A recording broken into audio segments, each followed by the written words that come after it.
오늘은 두 사람의 인생을 소개한 뒤 말씀을 상고해 보고자 합니다.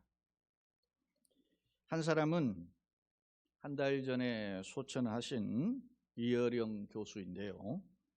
이어령 교수는 문학평론가이자 교육자로 89년을 사는 동안 우리 사회에 학문적 큰 영향을 끼친 분이고, 별명으로 최고의 학자, 이 시대의 지성인이라는 별칭을 얻으신 분입니다.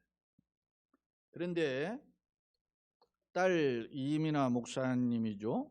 이분이 이혼하시고 또 암 투병하고 또 자폐 증상의 아들의 투병하는 과정 등을 통해서 숱한 시련을 겪었는데요.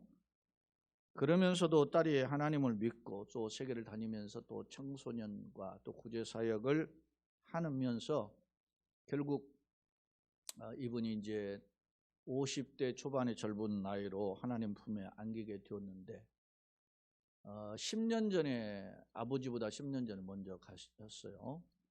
그런데 하나님이 그녀를 부르시는 과정들을 보면서 아버지인 이어령 교수가 예수를 영접하고 세례를 받으셨어요.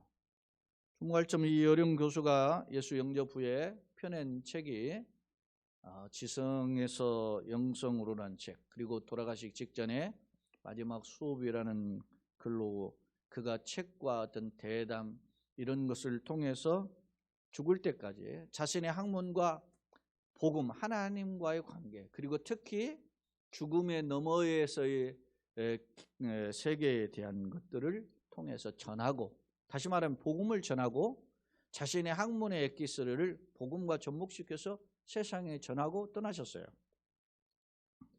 그런데 이 마지막 수업이라는 책의 내용에 일부를 한번 제가 읽어드리겠습니다. 이 이어령 교수가 한 말씀인데, 자, 현대는 죽음이 죽어버린 시대이다.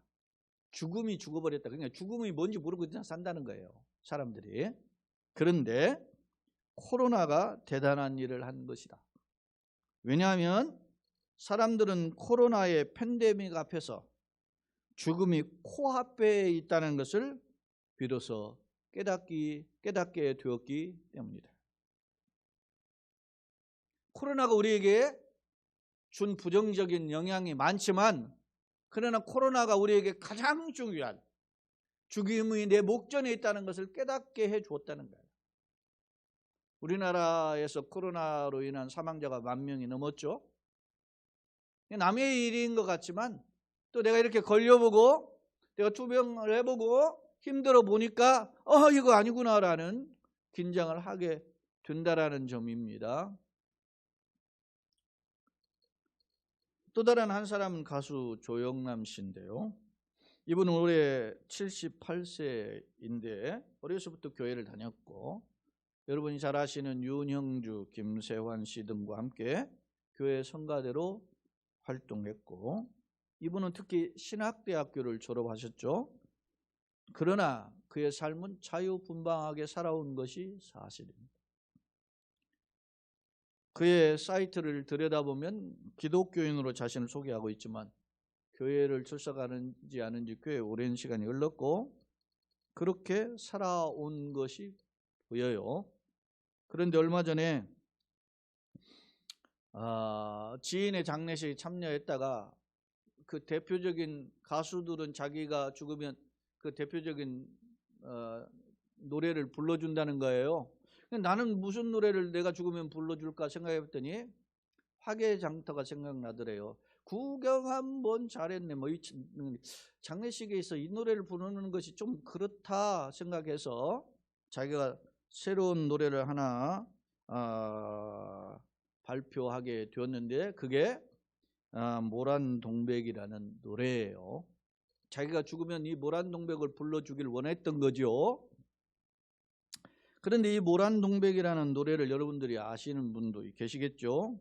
내용의 가사를 보면 모란은 벌써 지고 없는데 먼 산에 뻐꾸기 열면 상냥한 얼굴 모란 아가씨 꿈속에 찾아오네. 세상은 바람 불고 고달퍼라 나은우 변방에 떠돌다 어느 나무 그늘에 고요히 잠든다 해도 또 한 번 모란이 필 때까지 나를 잊지 말아요.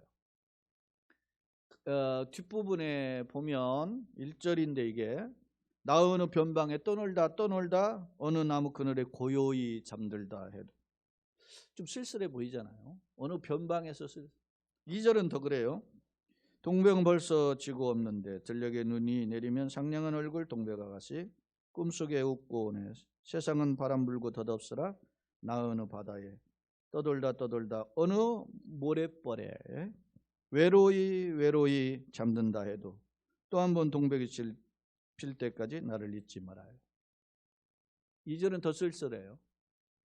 제가 이 노래를 몇 차례 들어봤는데 세상은 바람 불고 덧없어라 나 어느 바다에 떠돌다 어느 모래벌에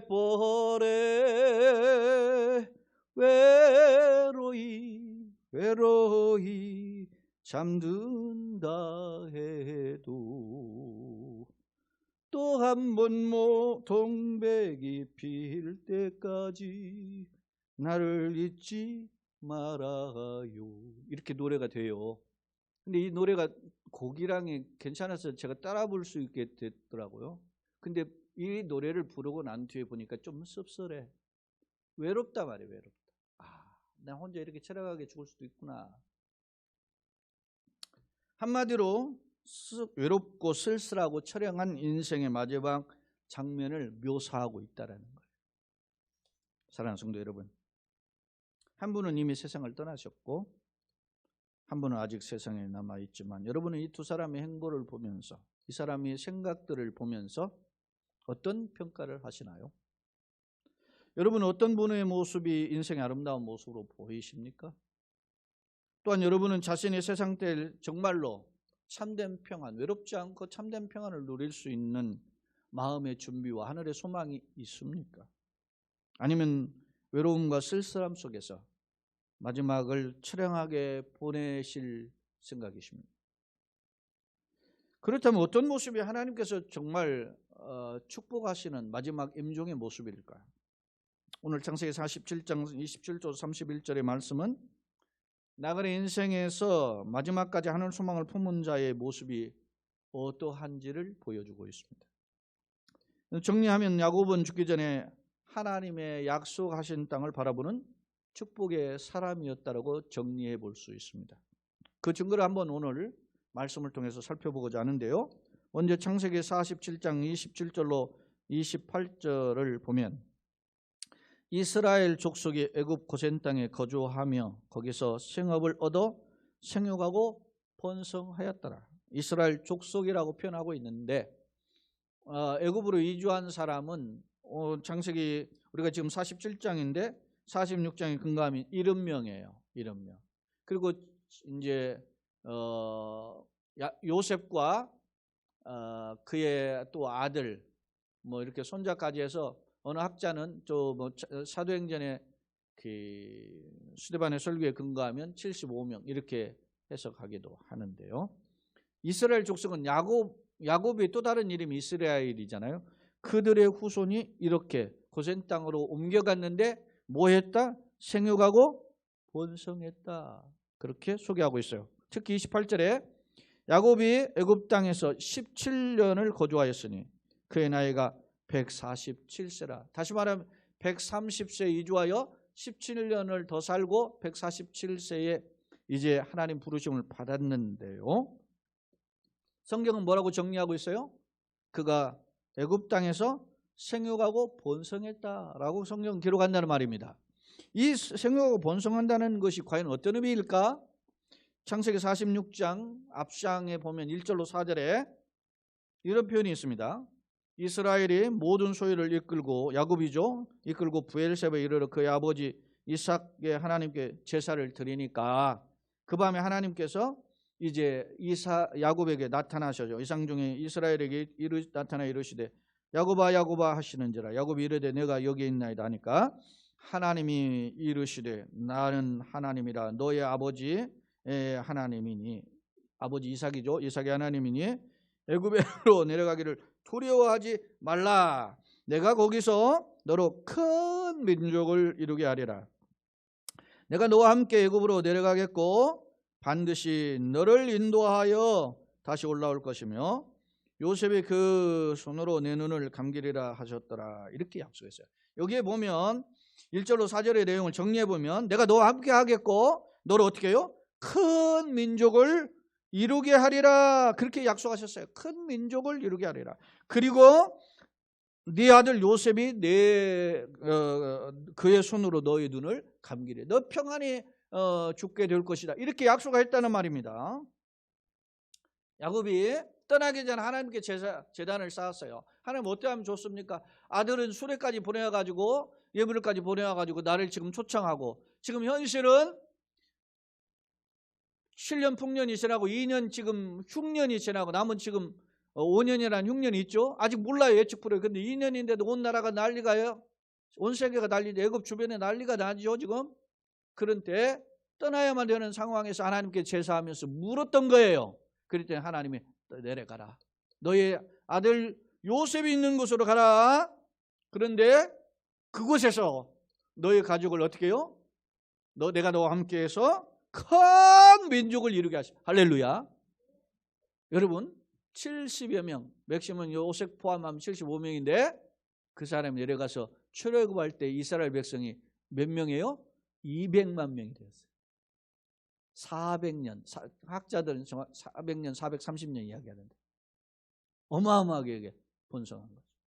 자, 오늘 다시 47장 27절에 보니까 이스라엘족이 애굽 고센 땅에 거주하며 거기서 생업을 얻어 뭐했다?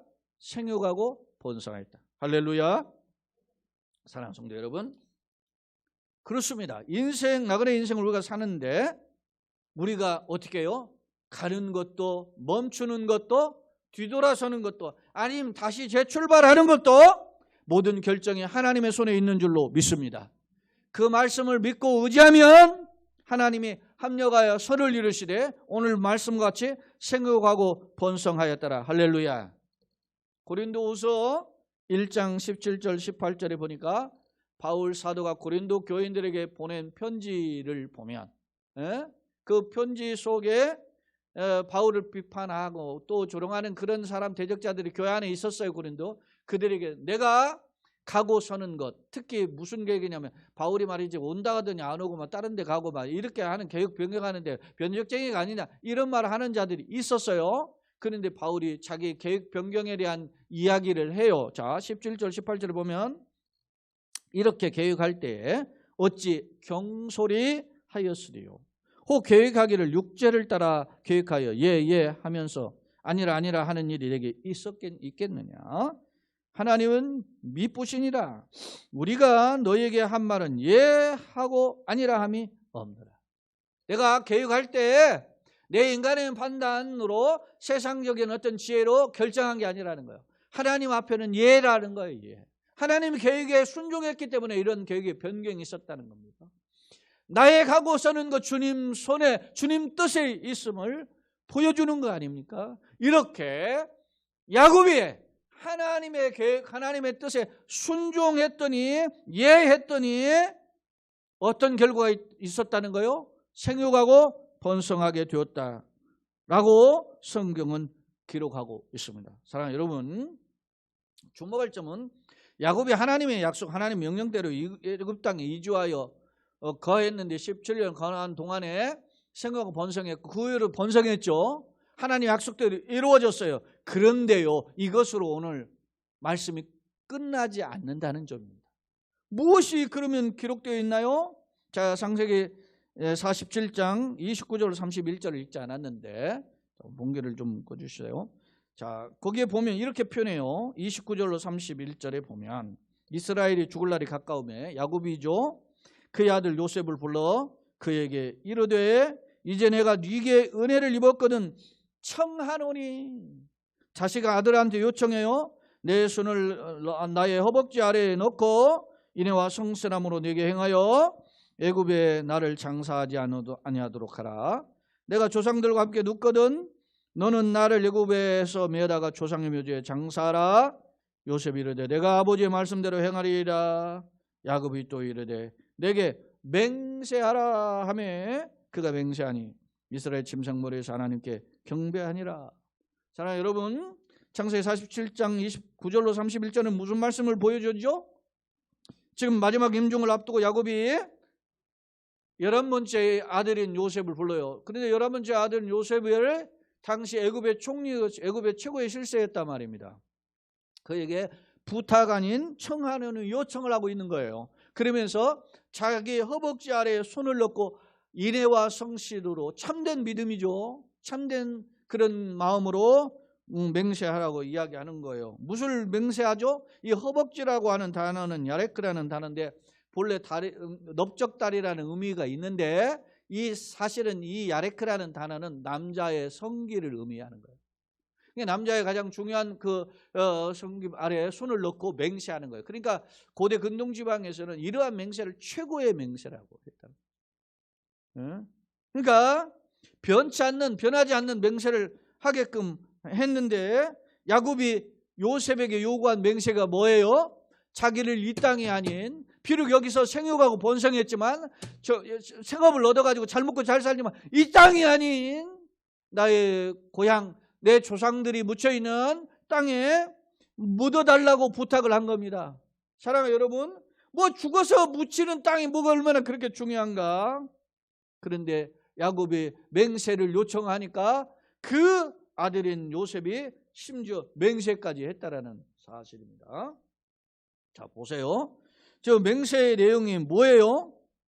고향 땅에 나를 묻어달라는 거예요. 도대체 고향 땅이 어떤 땅인데?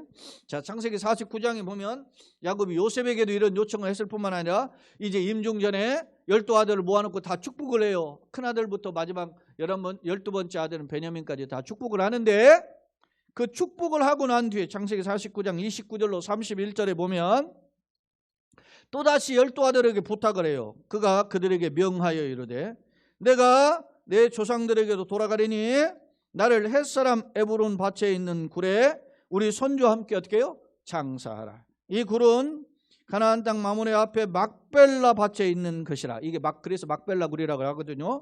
근데 그 굴에 누가 있냐면 아브라함이 햇사람 에브론에게서 밭과 함께 사되 그의 매장지를 삼았고, 첫 번째 매장된 사람이 누구예요?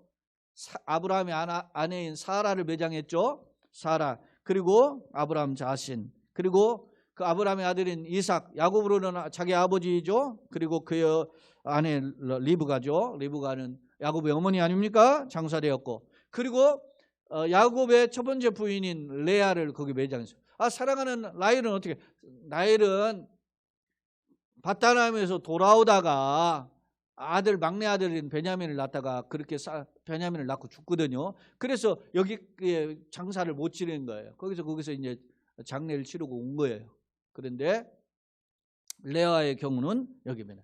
그러니까 할아버지나 아버지나 자기 아내까지 전부 매당한 곳이 뭐요? 막벨라 굴이란 말입니다. 야곱이 그렇다면 왜 이 굴에 묻히고자 했을까? 그것은 무슨 굴이에요? 하나님의 기업을 바라보고 아브라함이 선택한 땅입니다. 그래서 자기도 죽으면 그곳에 갇혀 묻히기를 원했던 거예요. 왜요?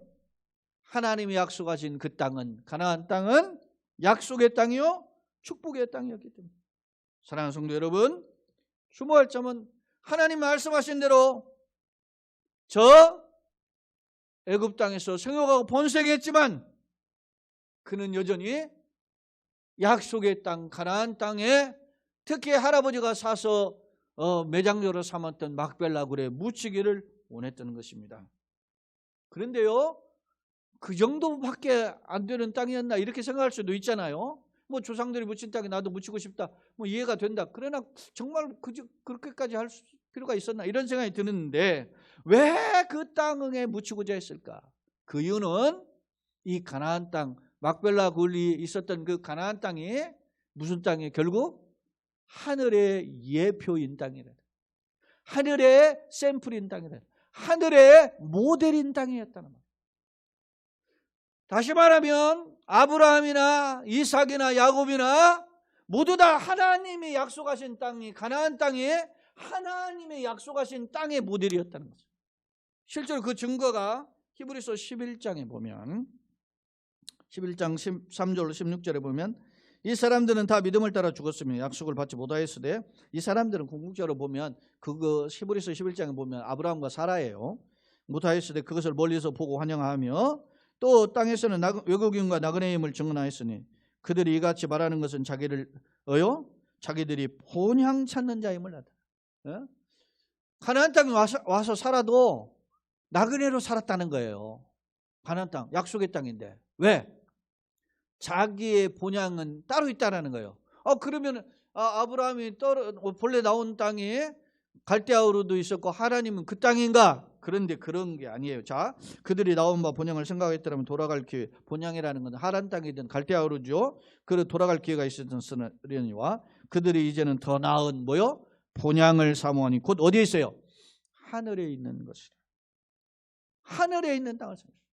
이러므로 하나님 그들을 하나님의 일컬음을 받으시면 부끄러워 하시고 그들을 위하여 한 성을 예비해 하늘의 성을 예비했다.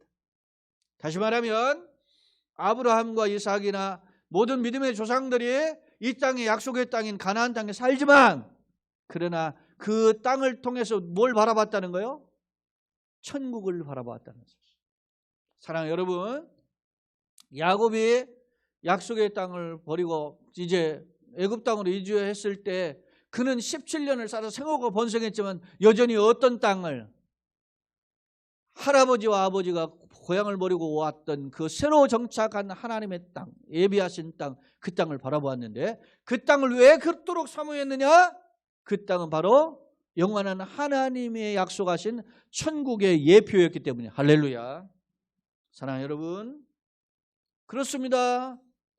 야곱은 죽을 임종하는 147세의 그 임종 직전까지 하나님이 약속하신 땅을 바라보았던 믿음의 사람이었습니다.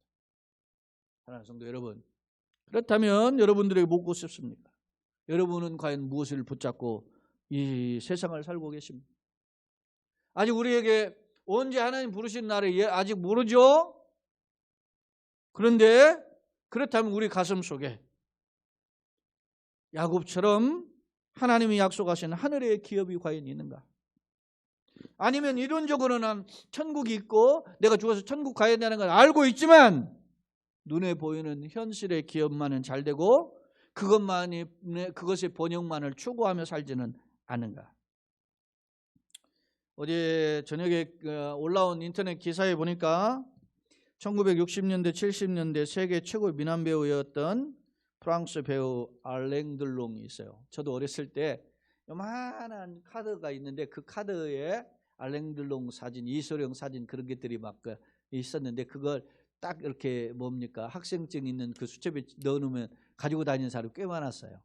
거기에 또 브룩실즈, 이런 여자들 배우는 그렇게 학생들이 그렇게 했어요. 요즘 우리 학생들이 BTS 열광하듯이 그런 거 했다. 근데 그때 최고의 미남 배우가 뭐냐면 알랭 들롱이었대요. 우리가 그래 아랑드롱이라고 그랬어요. 우리 어렸을 때. 근데 이 알랭 들롱이 그렇게 미남이었는데 그에게 핸디캡이 있어요. 발가락이 6개. 제가 학교 다닐 때, 중고등학교 다닐 때 유명한 배우예요, 알랭 들롱.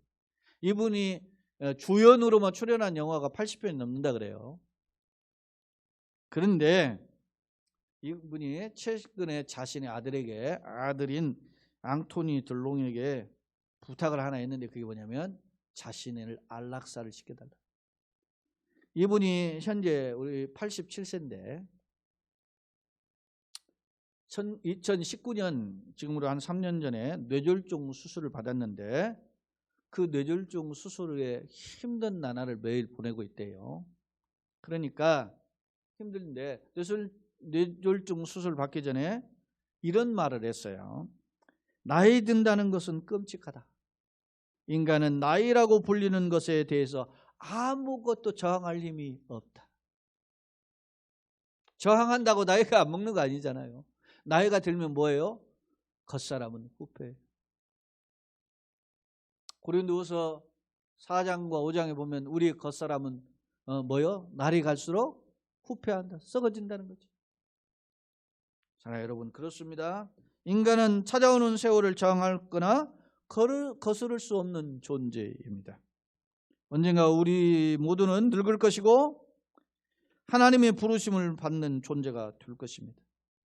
중요한 것은 바로 그때 세상 것을 모두 내려놓고 하나님 앞에 과연 설 수 있느냐. 여러분, 소꿉장난하는 아이들이 저녁이 되면 야, 밥 먹어라, 이제 그만 훌훌 털고 손 씻고 얼른 들어가가지고 저녁 먹어야지 부르시면 내 엄마하고 훌훌 털고 가야 되는데, 엄마 조금만 더 놀다 갈게요, 조금만 놀다 갈게요. 그러다가 한 번 정도는 봐주세요. 그래, 조금만 있어야 돼, 바로 와야 돼. 그렇게 기다려 주시다가 금방 또 불러요. 또 불러 금방. 그런데 이거 어떻게 담아서 했는데 흙으로 만든 집, 그리고 말이지 나무 쪼가리를 이렇게 플라스틱을 모아가지고 만든 그런 내 살림살이들을 미련을 버리고 이제 가야 된단 말입니다. 그런데 모두 허물지 못하고 거기 머물면 그처럼 미련하. 그렇게 하다가 땡깡을 피다가 이제 부모의 매를 맞을 수밖에 없는 거예요. 시인 유시화 씨, 본명이 안재찬인데 남성이에요.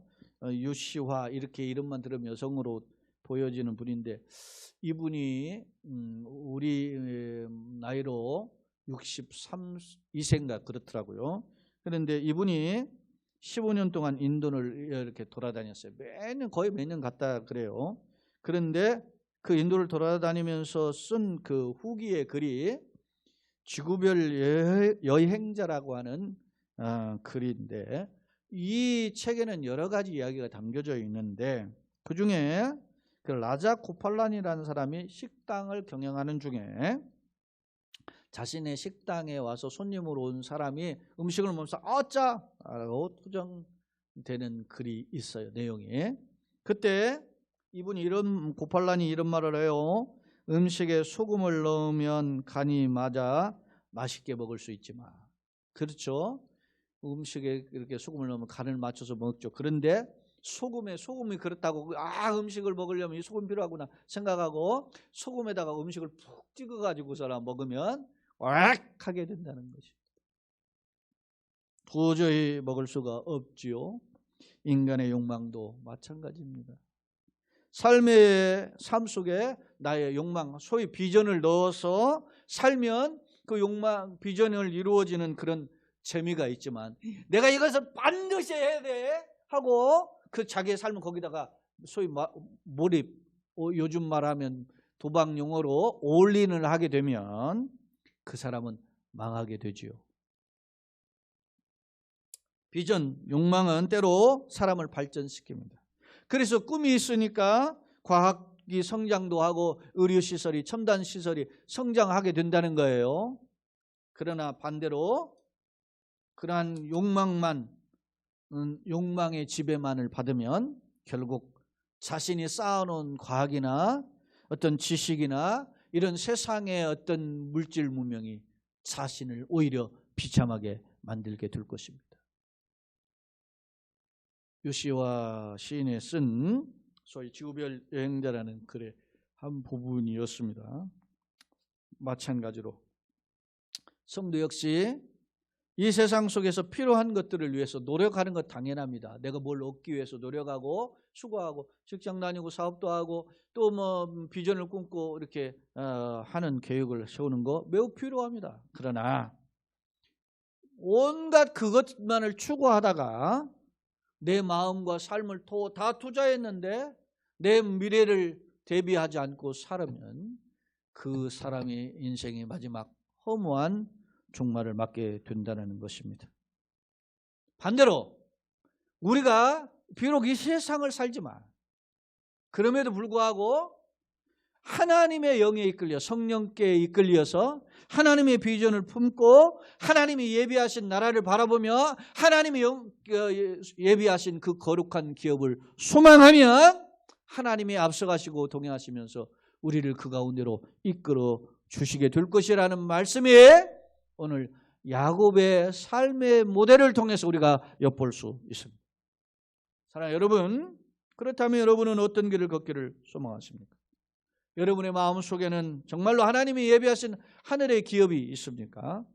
로마서 4장 19절로 22절을 보니까 그가라고 소개되어 있는 그는 아브라함이에요. 아브라함이 100세가 되어 자기 몸이 죽은 것 같고 사라의 태가 죽은 것 같음을 알고도.